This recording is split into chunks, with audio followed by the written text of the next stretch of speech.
Fire Emblem, that weird turn-based strategy series from Japan that I've poured more hours into than I have spent washing. It used to be one of the more obscure Nintendo franchises since the games were Japan exclusive for the longest time. Even when they did come over to the West, it wasn't exactly selling like hotcakes and was almost dead in the water over here until Fire Emblem Awakening became a thing and necromancy the series back to life. And now that it is selling like the hottest of cakes, maybe you'd like to give it a shot. But where do you start? There are 16 main entries, not counting the weird side games like that Funky Fresh game for the Wii U that no one played.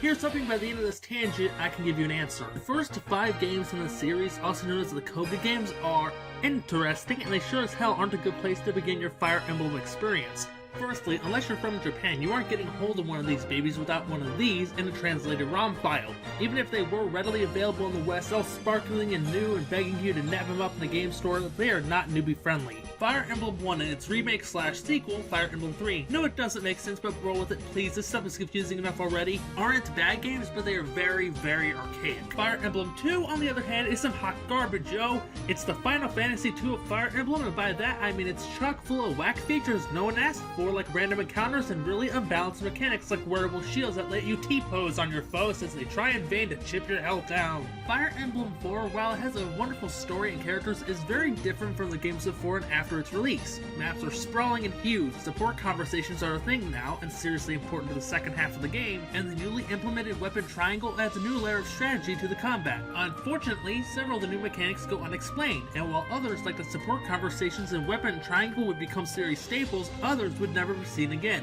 like the overly complicated trading system and the copious amounts of incest. Mostly. And then there's Thracia 776, an integral for Fire Emblem 4, meaning it already requires at least some knowledge of the setting to know what's going on in Juggerel. It's also infamous for its difficulty in a series that already has a reputation for being pretty hard. I can't get into the details here, but take my word that the game has no issues kicking your teeth in. Then you have Fire Emblem 6, the last Japan-exclusive Fire Emblem until Fire Emblem 12, aka the one with Roy. Fire Emblem 6 is a pretty good game, but the surplus of early game units that are underwhelming can definitely be a bit off-putting to people just starting out, especially since for most of the game Roy is pretty subpar, so don't be surprised when he hits level 20 and turns into deadweight. And that's it, we finally made it to the games you can actually play without needing to hunt down a translated ROM. Huzzah everybody! Fire Emblem 7 being the first game released in the West certainly tries to get the player into the hang of how the game is played. Unfortunately, it does this through a 10-chapter long tutorial that only stops holding your hand at the very tail end of it. It's also a very safe Fire Emblem. No crazy new mechanics, a healthy amount of replay value, and a steady difficulty curve would make this a great first choice. However, it's not the best game to start with. Neither is Fire Emblem 9 or 10, the Tellius games. These were the first Fire Emblem games released for consoles since 5, and they were largely responsible for the near death of any Western releases for more games. Fire Emblem 9 is a fairly okay game. Its release window in 2005 during the death throes of the GameCube didn't exactly bring in big numbers, and as such, finding a copy of the game is going to cost you a pretty penny. Then you have Fire Emblem 10.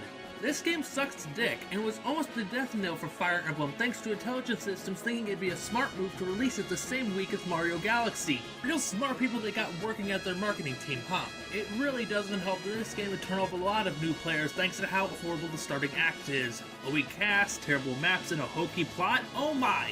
Then we have what could have been the last game released in the West, Fire Emblem 11, which really would have been a poetic end to the series for us, seeing it as it was a remake of the first Fire Emblem. Like Fire Emblem 7, it's a very vanilla experience, but it's not awful by any means, and probably the third best place to start. It doesn't look the best, but it's still a really fun game to play, except for how you recruit Athena. That shit's never fun. Then you have Fire Emblem 12, which is the sequel and remake to its remake of the game that already been remade.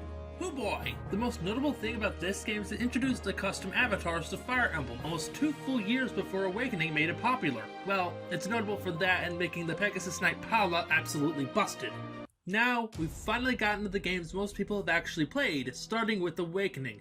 This game was an attempt to bring in a more casual fan base in a last-ditch effort to keep the series alive in the West, and it did so by weeping up the place hard. It's all about the waifus and husbandos that you can date in S-Rank. It also tried to give the player avatar a more important presence in the game instead of just stapling the avatar to a plot about Marth and calling it a day. But most importantly, it added casual mode, a perfect option for newcomers that aren't comfortable with the horrors of permadeath. Honestly, this game is a great start for getting into the more modern Fire Emblem games. Then we have the Fates games. Oh Oh, that we do. I'm not gonna beat around the bush. I fucking hate these games. Yes, it is a popular thing to say Fate's bad, but there are very good reasons for that. The game is split into 3 separate games that artificially bloat sales. The characters are inconsistent, boring, or morons. It's full of uncomfortable undertones, especially when it comes to the few bi or gay characters. The maps are either uninspired or they're cheap and incredibly frustrating. In the case of Birthright, every damn map is a route map in an attempt to make the game even easier. And after all this crap, the worst aspect of the game is Phoenix Mode. This is a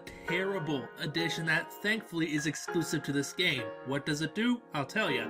It makes the game impossible to lose, as any character who dies is instantly brought back from the dead. This removes any urgency and makes the games extremely mindless. After that mistake came the final 3DS game to tide over fans until the next big game. And that game was Fire Emblem Echoes, a remake of the second game and a damn good one. While the gameplay shares a lot of the same issues I had with the original, being a remake and all, the story and production values are top notch. It's a game that was released in the twilight years of the 3DS's lifespan, and it shows. But would I recommend it for new players? No. It's still Fire Emblem 2 at heart, and that comes with all the trappings. Like magic draining your health every time you cast it, and a lot of big, empty filler maps. Now, we have finally come to the most recent game in the series, which had been delayed so many times some feared it would be forever trapped in development hell. Fire Emblem 3 Houses. One of my favorite games in the series right alongside 5 and 7. Great characters, fun gameplay, wonderful music and voice acting, but like the other games with new crazy mechanics like this game's teaching and battalions, it's not the game I would use to bring new players into the flock. That just leaves one game, a game I purposely left out until the end to save the best for last. Fire Emblem 8. While it isn't my favorite game in the series, it's still an incredibly fun game that's easy for newbies to get into.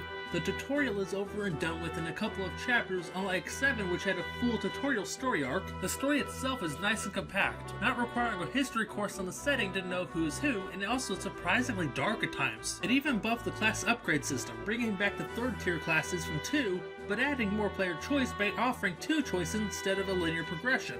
And if the game is too difficult for you, you can grind your units in the Tower of Volney at almost any time. It even throws you an extra bone in the form of the best unit in the series, Seth, a horse-mounted murdering machine that could probably solo the whole game by himself. And hey, it even brings back the uncomfortable incestuous implications from Fire Emblem 4. But hey, that'll about do it. I've been wanting to do this ever since I started this channel, but I wanted more experience with making videos before I tried pulling it off. See you all next time.